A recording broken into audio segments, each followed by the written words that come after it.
그러니까 뭉크의 작품들이 공개되자마자 베를린 미술계가 정말 발칵 뒤집힐 정도였습니다. 그래서 이를 두고 나중에 뭉크 스캔들이다라고 불릴 정도였는데요. 뭘 그랬길래 그래?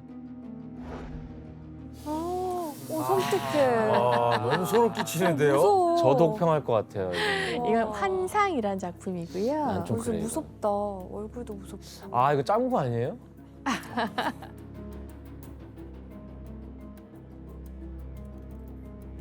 아하. 아니 저게 사람 얼굴 같기도 하고 좀 바위. 섬뜩해요. 그렇죠.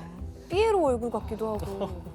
여러분들이 보시기에도 이 그림들이 어떻습니까? 한결같이 다 암울해. 암울해. 어. 이거 그렇죠? 보고 간 사람 기분 찝찝해서 돌아갈 거 아니야. 맞아요. 뭔가 기분이. 맞아요. 그러니까 당시 뭉크의 전시회를 찾았던 사람들이 악령이 들린 그림이다. 라면서 경악을 금치 못했고요. 그러니까 당시 신문 기사를 보면요, 바로 그대로 지옥의 그림이다.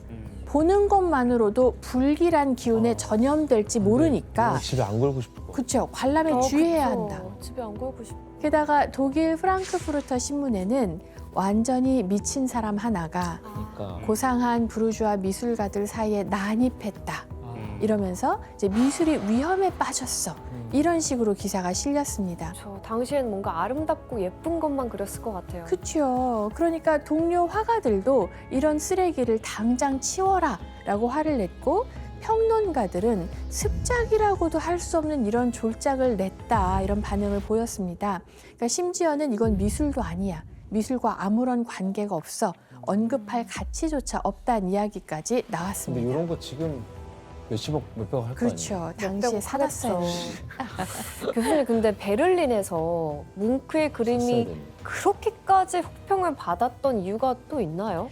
뭉크의 전시회를 둘러싼 이런 격앙된 반응들은 다만 뭉크의 문제만은 아니었고, 당시에 이미 굉장히 전통적인 아카데미 화풍하고 또 새로운 모더니즘 화풍이 충돌을 하고 있었는데, 그 가운데 이제 뭉크가 불을 지폈다고 보시면 될 것 같아요. 독일 미술계에서 인정받고 있던 그림들을 한번 확인해 보겠습니다.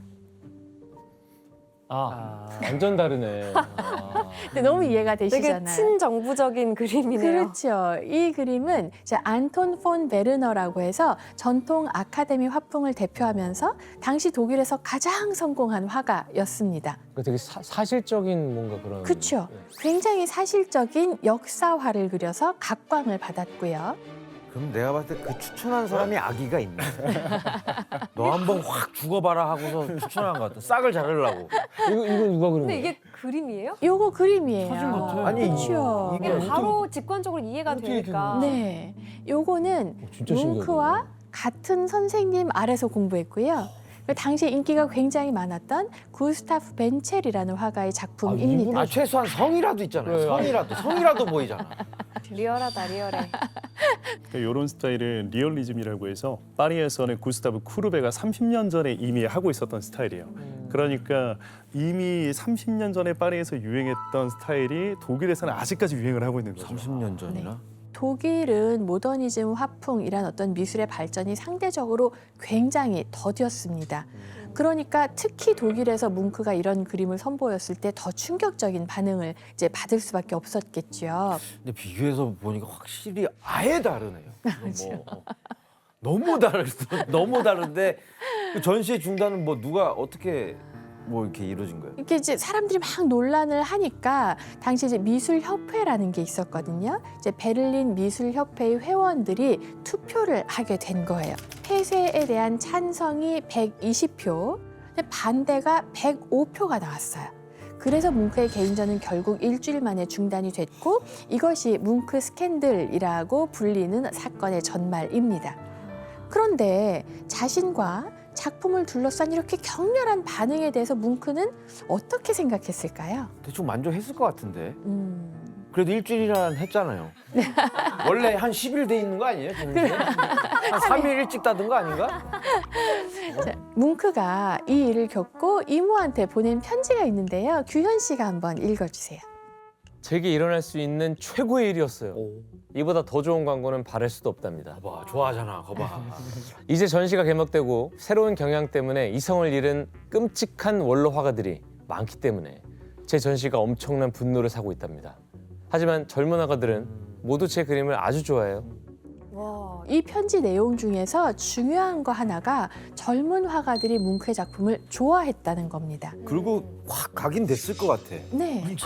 이렇게 그리는 애 누구야 하면서. 그러니까요. 그러니까 이 일을 계기로 해서 독일의 혁신적인 신진 화가들이 모여서 기존의 미술을 거부하고 또 정부와 황실이 규제하는 어떤 제도권 미술로부터 벗어나겠다는 의미로 집단적인 행동을 하기 시작해요. 그래서 베를린 분리파라는 그룹을 만들게 됩니다. 이창영 교수님, 이 뭉크 스캔들이 뭉크에게는 정말 중요한 사건이었겠어요. 뭐 보시면 아시겠지만 이보다 더 좋은 광고 효과가 없었던 거죠. 엄청난 노이즈 마케팅이 돼버린 거고요. 사건 이후에 뭐 덴마크라든지 스웨덴에서 연달아서 전시를 열게 되고 나중에는 다시 베를린으로 돌아와서 전시를 또 다시 열게 돼요. 그리고 다시 열었던 베를린 전시회에서는 이제 엄청난 인기를 누리게 되는 거죠. 같은 그림으로요? 네. 어? 아까 보시면 아시겠지만 분명히 베를린 내에서도 현대미술, 모더니즘을 갈망하는 화가들이 있었거든요. 사건으로 인해서 뭉크는 유럽 모두가 알게 되는 화가로 이제 격상돼 버리는 그런 사건이었다고 볼 수 있죠. 클래스가 달라져 버렸네. 쪽 미술 쪽 그 소비자들 귀가 얇아. 어떻게 보면. 상당히 귀가 얇은 것 같아. 이렇게 뭉크 스캔들로 뭉크는 그때 독일에서 가장 유명한 스타 작가가 된 동시에 표현주의라는 새로운 미술사조의 선구자격이 됐습니다. 눈에 보이지 않는 내면의 감정들, 불안, 공포, 아니면 기쁨 이런 화가의 감정을 굉장히 강하게 드러내는 거예요.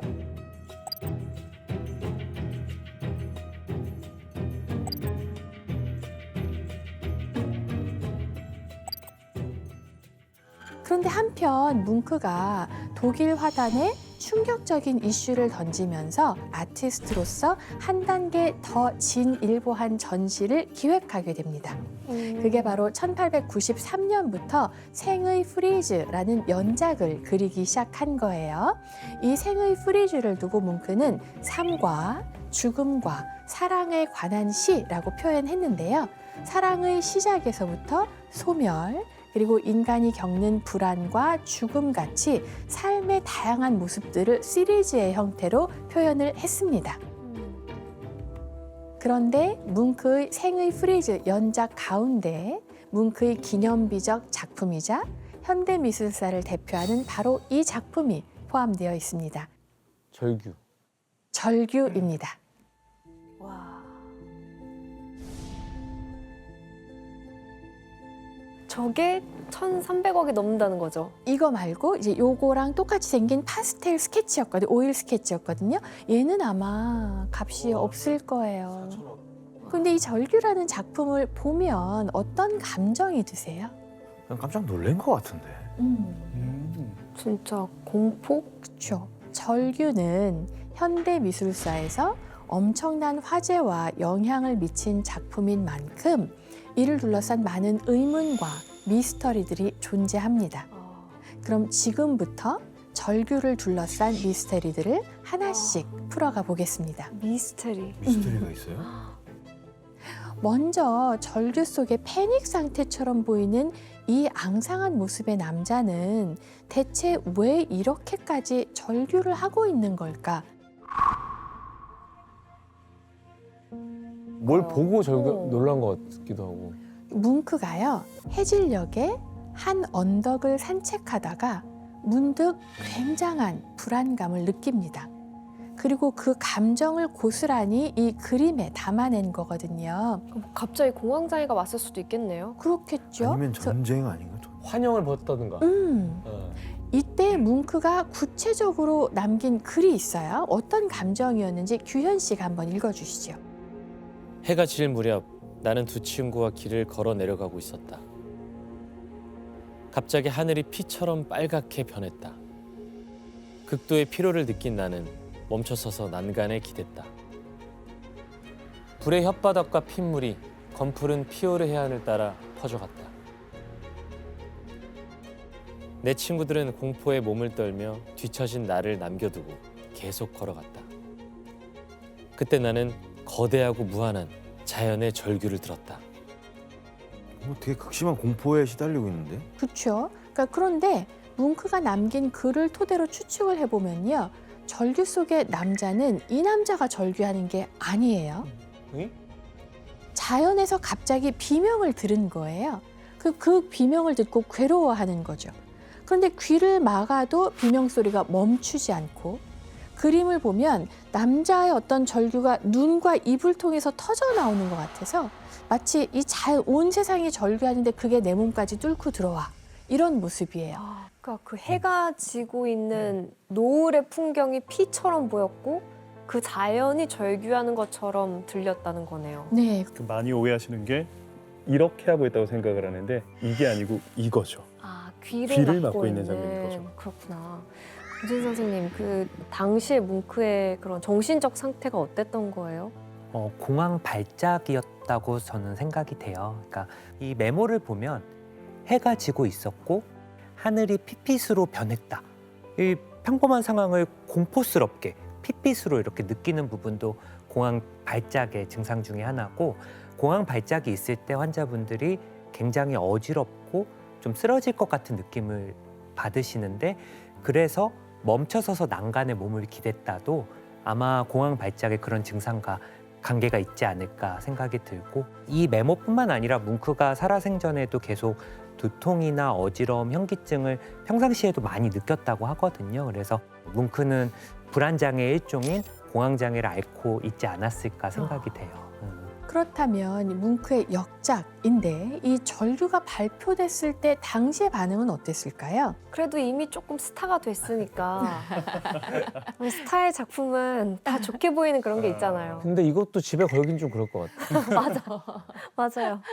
이번에도 뭉크에게 비난이 쏟아졌습니다. 오? 그런데 특징적인 것은요, 단순히 혹평이 아니라 정말 작가가 미친 게 아닌가 이런 의혹이 심각하게 제기되기 시작한 거죠. 정신 상태가 이상하다. 네. 한 번은 절규에 대한 공개 토론회가 일어났을 때, 그러니까 한 의대생은 뭉크가 미쳤다 뿐만 아니라 타락한 인물이다. 이런 화가는 그렇게까지? 정신병원에 입원을 시켜서 더는 그림을 못 그리게 만들어야 된다라고 외치기까지 했다고 합니다. 와. 그런데 이런 논란거리를 만든 작품 절규에는 더욱 충격적인 비밀이 하나 감춰져 있습니다.